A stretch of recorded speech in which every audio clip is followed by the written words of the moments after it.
dia 9 de janeiro. São Severino, apóstolo da arte. 433. Nada se sabe da procedência e nacionalidade de São Severino, o qual, procurado pelos discípulos, negou-se a dar informações a este respeito. O fato, porém, de ter manejado com máxima perfeição o latim, suas maneiras aristocratas, permitem a conclusão de ser oriundo de Roma ou da África Latina. É provável que, tendo visitado santos lugares da Palestina, no Oriente, tenha conhecido mais de perto a vida monástica.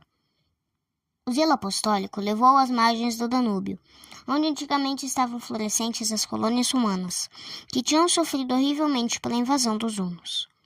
Era seu intento salvar ainda os restos do cristianismo, que sobreviveram a uma terrível migração dos povos.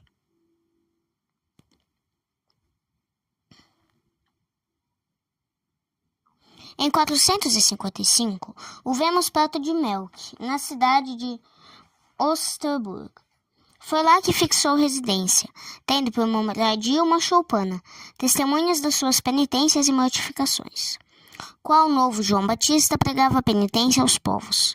A vida em extremo austera que levava fez com que todos, inclusive os príncipes pagãos, os germanos, lhe tivessem muito respeito e o considerassem homem de Deus.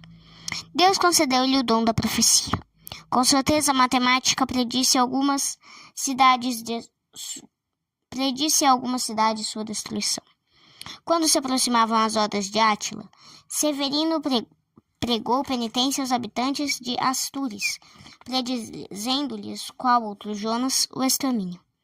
Os asturienses, porém, obcecados pelas paixões, não prestaram ouvidos aos avisos do santo homem e cobriram-no de escárnio. Severino abandonou a cidade ímpia e dirigiu-se a Comagares. O castigo de Deus não tardou. Os hunos tomaram a cidade e fizeram passar a fio de espada todos os habitantes. Esse fato causou grande impressão e a fama do santo correu de cidade em cidade.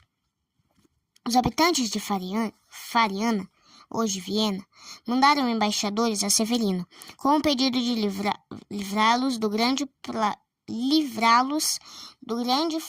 flagelo da fome, que dizimava a população. Severino atendeu-os e pregou aos farianenses penitência, exortando-os ao mesmo tempo à prática da caridade cristã, para que Deus se apiedasse do povo. Repreendeu publicamente uma nobre e rica viúva que, aproveitando-se da necessidade do povo, amontoava grandes estoques de mantimentos para os vender por preços inauditos. De fato, ela se arrependeu do grande crime e fez larga distribuição de alimentos entre os pobres. Atribuíram à oração do santo o fato raríssimo de, naquele ano, pelo frio intenso, se ter formado sobre o Danúbio tão grossa e resistente camada de gelo que permitiu a passagem de pesadas carroças, facilitando assim o trânsito de mercadorias para outra margem. Foi assim aliviada a cidade do terrível flagelo da fome. Tanto o povo de Viena e seu príncipe Fara insistiram até que Severino se resolveu a fixar residência na cidade, onde fundou um mosteiro. Durante os tempos de guerras contínuas, foi o santo conforto e consolo dos pobres oprimidos. O convento de Viena veio a ser a casa-mãe de muitas outras fundações do mesmo gênero. Muitos foram os milagres que Deus se dignou de fazer por intermédio do seu santo servo. Aos companheiros predisse o dia de sua morte, profetizou a expulsão da ordem dos países do Danúbio. Severino morreu em 482, em Viena. Os confrades da ordem transportaram-lhe o corpo para Nápoles, onde seus restos mortais repousam na igreja dos beneditinos. Reflexões.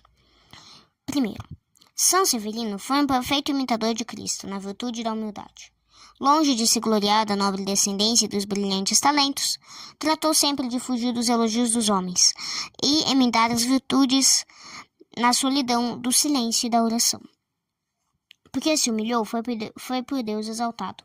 A humildade é, na verdade, o fundamento e baluarte de todas as virtudes. Sem possuir esta virtude, o homem não agrada a Deus, que resiste aos soberbos e os confunde, ao passo que os humildes dá a sua graça. Para ensinar aos homens esta virtude, o Filho de Deus veio a este mundo. Aprendei de mim, disse-lhes, não a operar milagres, mas a ser humildes, pois sou manso e humilde de coração. A humildade é a fonte de todos os bens, ilumina o espírito com luz sobrenatural e dá à vontade um vigor sobre-humano. 2. Todos elogiam e admiram a virtude da humildade.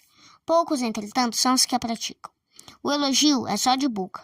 Falta, muitas vezes, a coragem de arcar com as consequências desta virtude, cuja prática nos exige grandes sacrifícios. Quem há que queira sofrer repreensões, censuras, críticas, desprezo, ainda que o mereça?